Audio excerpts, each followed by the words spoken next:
होता है। तो हम लोगों के जो साथ में होता है ना जीवन में, कुछ ये नहीं होता कि हाँ रखो कि ये गलत है, ये सही है, ये कुछ है, ये वो है, ये सब नहीं होता बहन। जब हम मृत्यु लोक में, हम यहाँ से चल जाते हैं अपने मृत्यु लोक में, और फिर हम जीवात्मा जगत में जाते हैं, तो जब हमें धरती पे आना होता है ना, तब हम अपने स्पिरिट गाइड से, जो उच्चतर की जो आत्मा है ना, उनसे ना बहुत मदद मांगते हैं, हेल्प मांगते हैं, और हम कहते हैं कि हमारे कुछ कर्म रह गए थे जिन्हें करने के लिए हमें धरती पे जाना है। तो पहले तो हम आना नहीं चाहते, पर जब हम आना चाहते हैं, जब हमारे अंदर इच्छा होती है कि हमारा कोई कर्म रह गया है, हमारी कोई चीज रह गई है, तो हम फिर धरती पे आते हैं। तो ये हम लोग सोचे ना कि ये गलत हो गया, ये सही हो गया, हम ऑलरेडी उसको लिख कर साइन कर, मतलब एक तरीके से पूरा एग्रीमेंट बनाकर धरती पर रखने, एक तरीके से ये है। उसके बाद हमारे पास होता है कि हमें ये कर्म अच्छा करना है कि बुरा करना है। धरती पे आने के बाद ना सारी आत्मा भटक जाती है, उन्हें मानव शरीर मिल जाता है ना, तब जब वो जीवात्मा जगत में होती है, तब तो उनको बड़े अच्छे अच्छे वो होता है कि मैं अच्छा ही करूंगी, कि सबकी मदद करूंगी, अपने कर्म सुधारूंगी। पर धरती पे आते मोह माया में फंसकर, क्योंकि हाड़ मांस का शरीर मिल गया है, यहाँ आने के बाद हम सबके बारे में गलत सोचने लगते हैं, या गलत कर्म कर लेते, कुछ अच्छा करते कुछ बुरा। लेकिन सब कुछ किसको मिलना है, कब मिलना है और कब बिछड़ना है, सब चीजें लिखी हुई हैं। और बहन एक बात बताऊं, हर चीज अस्थायी है, स्थायी तो कोई भी चीज नहीं है जो हम रोने बैठ जाए कि ये स्थायी। मैं ये मान के चलती हूँ कि जीवन में हर एक चीज ना निशा बहन अस्थायी है, A to Z चीज। तो ये नहीं है कि हमने कुछ गलत किया, ये सब है। ये हो सकता है कि हमने शायद डिसीजन गलत ले लिया हो, हमें ये डिसीजन नहीं लेना था, इससे हमारा कर्म और खराब हो सकता था, ये हो सकता है। लेकिन अगर हमारे अवचेतन मन से बार बार एक आवाज आए ना, बार बार कि यार ये काम मत कर, ये गलत है, ये काम मत कर, मैं इस काम को छोड़ दूं, या हम मान के चलो हम किसी रिश्ते में बंधे हुए हैं, कई लोग होते हैं रिश्ते में बंधे हुए हैं, और अवचेतन मन कह रहा है कि यार ये चीज सही नहीं है, ये चीज गलत है। चाहे वो हमारे माँ बाप का रिश्ता हो, पति पत्नी का हो, फ्रेंड का हो, गर्लफ्रेंड बॉयफ्रेंड का हो, किसी का भी रिश्ता हो, लेकिन हमारे मन में ये चीज आ जाए ना कि अवचेतन मन कह रहा है, लेकिन हम फिर भी अपना मन मार मार के उसकी गलतियों को माफ कर रहे हैं, उसकी गंदे एटीट्यूड को माफ कर रहे हैं। हमें लग रहा है कि यार मैं इससे डिस्टर्ब हो रहा हूँ या हो रही हूँ। ऐसा होता है ना हमारे साथ कि यार इस बात से, तो कई बार फैमिली की चीजों से भी होता है कि यार मैं डिस्टर्ब हो रही हूँ इस बात से, ये बात बार बार, ये इंसान का नेचर ही नहीं बदल रहा, ये इंसान मतलब एक ही लाठी से सबको हाँक रहा है, वैसे मुझे हाँक रहा है, और हम उस चीज के अधीन नहीं है। तो ये हमारा अवचेतन मन बार बार बोल रहा है, और हम सामने वाले को अगर मौका दे रहे तो हमारी गलती है। तो यानी कि अवचेतन मन तो हमें शुरू से मैसेज दे रहा है, बट हम इस पृथ्वी पे आने के बाद ना अपने अवचेतन मन की बात सुनते ही कितना है, चेतना को कितना जागृत करते हैं। यही तो हमारी गलती है, यही तो हमारे कर्म है खराब, और इसी वजह से हमारे कर्म खराब हो जाते हैं। जीवन में कोई सिंगल बंदा नहीं है, कोई अपने बच्चे को कितने भी अच्छे से मर्जी से ना निशा पाल ले, पोस ले, कुछ भी कर ले अपने बेटे बेटी को। कहते हैं हर पेड़ में, हर पत्ते पे हवा लगती है, किसी को थोड़ी लगती है, किसी को ज्यादा लगती है, हवा सारे पत्तों को लगती है। और ये कर्म है, चाहे तुम अपने को यूं ढक के रख लो, कुछ भी कर लो, लेकिन कर्म आपको लेकर जाएगा। कर्म भोगना, कहते हैं ना कि हमने ये पानी पीना है, हम एक किसी ऐसी जगह चल जाते हैं जहाँ हम कभी नहीं जा सकते, दाना पानी पहुंचा, वो दाना पानी हमने खाना है उस जगह का बहन, ये कर्म है हमारा। ऐसे ही मैं एक बार, जैसे किसी ने मेरे को, मैं बीमार चल रही हूँ, धीरे धीरे चलते चलते, यकीन नहीं आया, हाँ ऐसी जगह चली गई मैं कि मतलब मेरे को उस जगह से मेरा कोई लेना नहीं देना नहीं, कुछ नहीं है। मैं गई किसी और के पास, एक जैसे बाबा थे जटखोड़ में, कामा से आगे पड़ता है जटखोड़, वहाँ गई थी, बिल्कुल पहाड़ों में बहुत ऊपर जाने के लिए। वो कहीं से रोटी मांग के लेके आए हैं, उसके पास जाके मैंने रोटी खाई है शाम को। फिर रात को ज्यादा देर हो गई थी, आने का समय नहीं था, तो मैं रुक गई। फिर अगले दिन सुबह मेरे को ये पेट में साइड में जो दर्द होता है मेरे को, वो फिर से उठा, तो उन्होंने मेरे को बोला कि एक और बाबा है, उसके पास भेजो। उसने अपने किसी को, जैसे कोई भगत था, उसको बुलाया, उसके साथ मैं बाइक पे बैठ के दूसरे घर गई। वहाँ मैं वो 2 रोटी खा के और मैं वापस आ गई हूँ। वो रोटियां मेरे उस किस्मत में थी। मैं कई बार सोचती हूँ कि इस 2 रोटी के लिए मैं कितना दूर से आई हूँ। उसके बाद से उसका दोबारा कई बार फोन आ लिया, हम भागवत करा रहे, हम ये करा रहे, मैं नहीं जा पाई। लेकिन ये चीज मैं मानती हूँ, हमारा किस रोटी लिखी है तो खानी पड़ेगी, क्या पानी पीना, कहाँ रोटी खाना, मैं किसी भी तरीके से पहुंच जाएंगे। और हम ये सोचते हैं निशा, वहाँ तक जाना भी आसान नहीं है, आसान नहीं है। 7 घंटे का सफर तय करके गई थी मैं, परेशान होती। कर्म लेकर गया ना, आपको लेकर गया ना। ऐसे एक बार मैं इलाहाबाद से आगे प्रतापगढ़ गई थी, मुझे नहीं पता था कि प्रतापगढ़ में कोई शंकर टेम्पल है, तो मैं किसी काम से थी, इलाहाबाद में थी, बहुत बहुत पुरानी बात है, तब मेरी एज भी बहुत कम थी। तो हम तो हमारा पूरा ग्रुप गया हुआ था, तो मुझे तो सर हमें भी ले गए। तो वहां पर ना शनि टेम्पल है प्रतापगढ़ में, 80 किलोमीटर अंदर जाके। तो वहां पर हम जंगल के अंदर से गए थे, जंगल के, अच्छा अभी देखती हूँ, ये वाली वीडियो आई है, अभी देखती हूँ।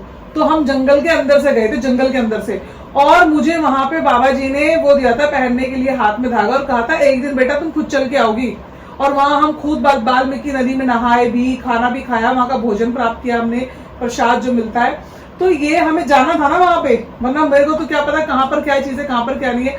और अगर हम किसी के लिए करते हैं ना कुछ भी, निशा इतना भी करते हैं, कोई बंदा अपने मुंह से बोल दे, इसने पहले कर रखा है या करवा रहा है, या तो उसने कर रखा है या वो हमसे करवा रहा है। या तो अगर किसी ने हमारा किया है, डेफिनेटली, वापस कर रही हो, या फिर हाँ, उसका कर अगर मैं ये सोचूं और ना, किसी ने कभी हमारा रिटर्न देखो नहीं सुन मेरी बात, सरोजनी का एक फोन आया, कितनी इत्तेफाक की बात है, तुम्हारी मेरी कोई बहुत ज्यादा वाली बातचीत तो है नहीं है। एक या दो बार मिले हम, ये शायद थर्ड मुलाकात होगी हमारी। वैसे सही बताऊं मैं अपने मन की बात, मैंने किसी से दूसरे से नहीं कहनी कुछ नहीं। मैंने फर्स्ट टाइम मिले थे हम, ऐसे सरोजनी के घर ही मिले थे, सारी चीजें हाँ। केवल ये मीनाक्षी नंबर से रोक किया था, चेंज किया था।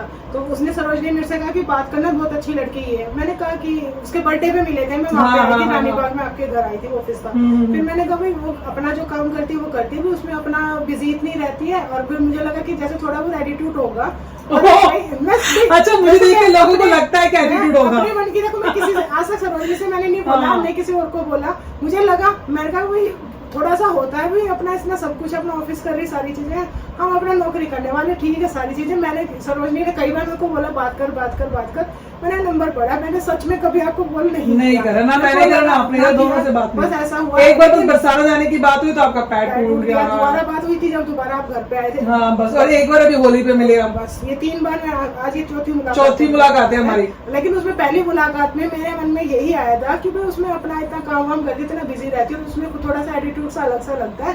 भाई मैं क्या बात करूंगी, और मेरे पास भी इतना फर्ज है, मैं नाम लेने वाली राधा रानी का, मेरे से कोई बात करके खुशी नहीं है, तो क्यों किसी की लाइफ में। और ये नहीं पता कि ये लोग भी भक्त है ठाकुर जी के। मेरे मन में सच में यही आया था, और कुछ नहीं है। अच्छा, मुझे निशा जितने लोग देखते हैं ना उनको लगता है कि बहुत घमंडी है, पर जब बात करते हैं ना तब पता चलता है कि ये तो मैं बहुत हंसी मजाक वाली बात नहीं हुई थी हमारी। उस दिन के वो सरोजनी का बर्थडे था, केक काटा, आए थे, वापस आ गई थी। फिर एक बार और सरोजनी के घर पे बैठे थे, फिर एक बार होली वाले दिन होली वाले लेकिन देखो सरोजनी बहाना थी, और तुमने मेरा कभी कुछ किया होगा जो इस जीवन में मुझे खींच के ले आया, वरना मैं होती तो मना कर देती, मुझे क्या आना है। नंबर मिला, कितने साल हो चुके हैं नंबर को, पर बात नहीं करी हमने एक दूसरे से। 2-3 साल हो चुके हैं नंबर एक्सचेंज हुए, 3 साल हो गए नंबर एक्सचेंज हो चुके हैं उसका। और 3 साल में एक बार बात करी, 3 साल से 2 बार। एक बार बात की थी हमने तब जब हम बरसाना जाना था, आपने कहा जाना है। एक बार बात हुई थी तब जब आपने मुझे सिर्फ मैसेज किया था कि डाइट चार्ट बना के भेज दो मेरा, क्योंकि मेरा पैर टूटा ना, इतना वेट हो रखा है। 3 साल में तीसरी बार बात हुई नहीं। मैंने आपको कॉल करा, सरोजनी का फोन आया तो कि मैं आपको डिस्चार्ज कराने आ रही हूँ, और मेरे मन में कुछ भी नहीं आया कि मैं क्यों जाऊं नहीं जाऊं। मेरे जैसे ही मैंने सुना, मैं आराम से लेटी थी जैसे, और मैं सुबह से खा ली थी। अगर सरोजनी सुबह से बोल देती मैं सुबह ही पहुंच जाती। जैसे मैं वहाँ हॉस्पिटल पहुंची थी, वो डिस्चार्ज एडमिट के मेरे पेपर बनवा रहा है, ये कर रहा है। उसने मेरे को बोला कि मैं 2-2:30 बजे तक यहाँ रहूंगा, उसके बाद शाम का तो अपने एडजस्ट कर लेना। मैंने कहा मगर ठीक है, मैंने ये बात हुई, सारी चीजें। फिर उसके बाद मैंने सरोजनी के पास फोन किया 5 बजे के आसपास। भैया को काम आ गया ना, इसलिए है ना, इसीलिए तो उनका काम था। तो उन्हें सरोजनी के पास मैंने फोन किया, मगर कैसे हो, ठीक है, अब निकल गए आप पार्टी के लिए? बोली हाँ। मैंने कहा मगर मीनाक्षी आ रही है? बोली हाँ आ रही है। और उन्होंने मुझे फोन ही नहीं करा था, वो भूल गई। फिर मैंने फोन करा ना उसको शाम को 5 बजे, कुछ 5:15 के 6:30 के ना, डिनर पे चले आज हम दोनों। तो कह रही बहन मैं तो नोएडा जा रही, तो एक काम कर दे मेरा, मेरा बोल।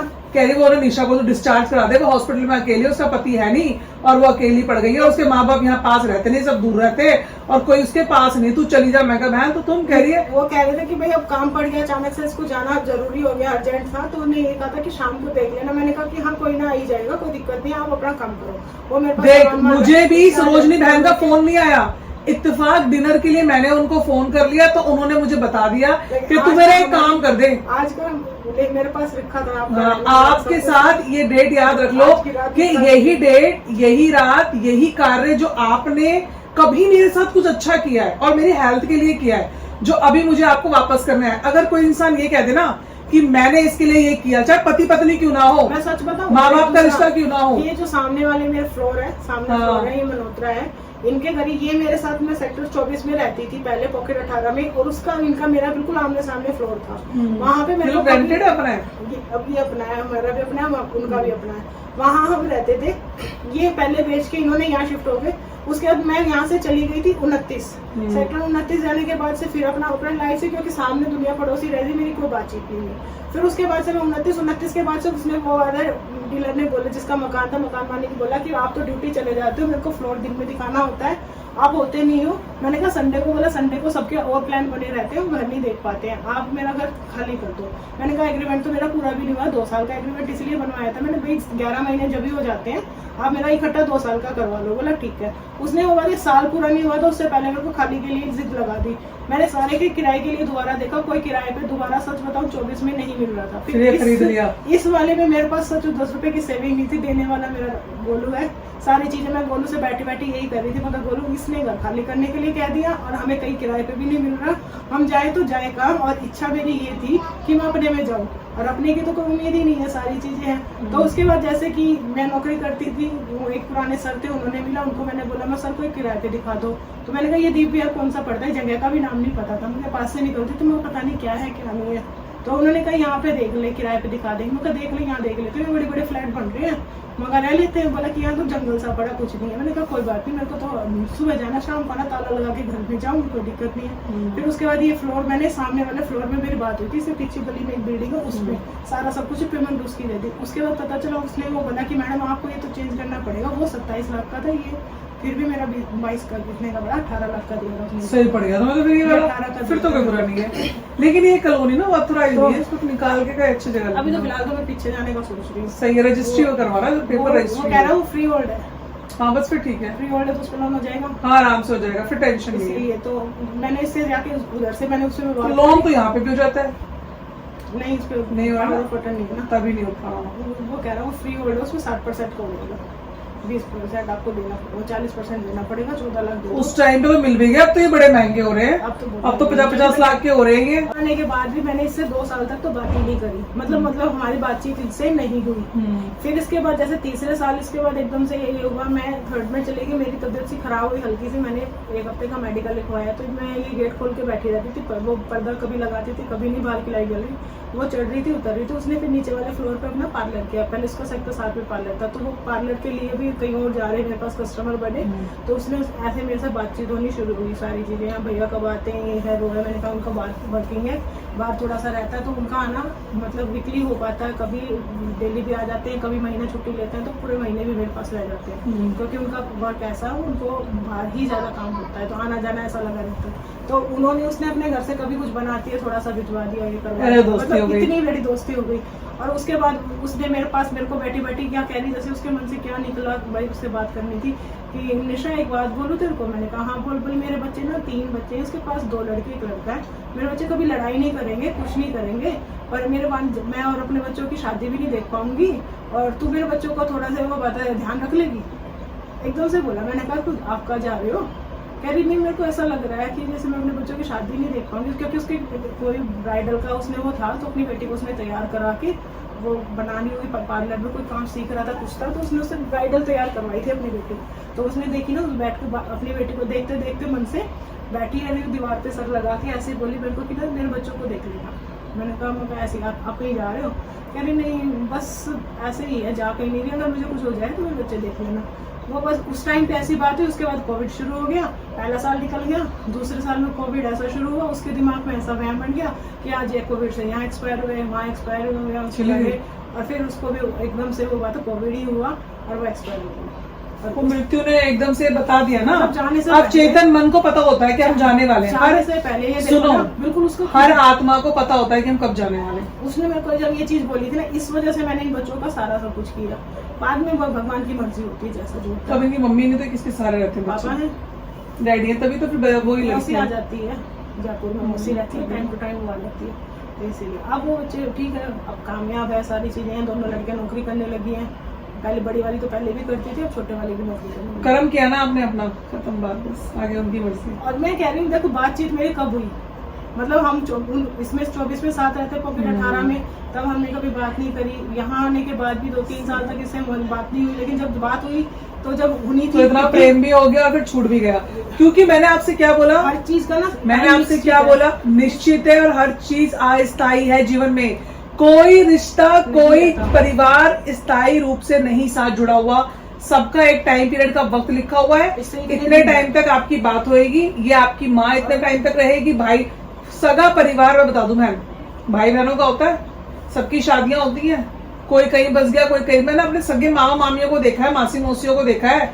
मेरी माँ से कोई कितना बात कर लेता है, सगे मेरी मम्मी सब सातों भाई बहनों में छोटी है, कोई कितना, सब अपनी फैमिली में बिजी हो गए। क्योंकि कोई भी रिश्ता स्थायी नहीं है, सब अस्थायी है।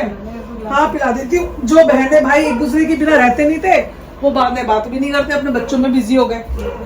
तो फिर बहन ये तो सब मैं बता रही हूँ ना, सब अस्थायी है, स्थायी कुछ नहीं है। मोल है चांदी वाला, ये ले मैं धो रहा हूँ एक बार, बहुत देर से पड़ा हुआ है। अरे बहुत देर से पड़ा हुआ है।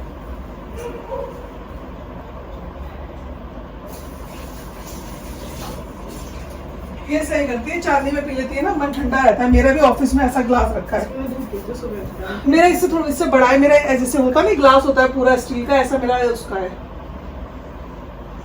पीने में ना बड़ा दिक्कत होती है, ये दर्द होता है, कुछ भी नहीं पिया मेरे ख्याल से। और दो पानी ये पी लो बस, पहले मुंह लगा के पिया जाएगा, क्योंकि पिया नहीं जा रहा ना ऊपर से। इसलिए जो हो गया अच्छी बात है बहन, मत सोचा, अगर ज्यादा जो कर दिया जिसके लिए बढ़िया है। तो भाट कैसे सुना? हाँ भाट वाला सुना। ये शिवम बेटा